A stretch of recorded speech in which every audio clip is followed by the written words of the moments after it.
ಬಳಪ ಹಿಡಿದ ಭಗವಂತ ಇರುತ್ತಾನೆ ನಮ ಸುತ್ತ ಅವತಾರ ನಾನಾ ರೂಪವೋ ಹಣೆ ಬರಹ ತಿದ್ದಿ ಬರೆಯಲು ಕತ್ತಲೆಯಿಂದ ಬಂತ ನಮ್ಮ ಕೈಯ ಹಿಡಿಯುತ್ತ ಕರೆದೊಯ್ದ ಬೆಳಕು ತೋರಲು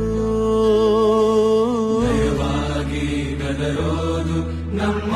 ಬೆಳೆಸಲು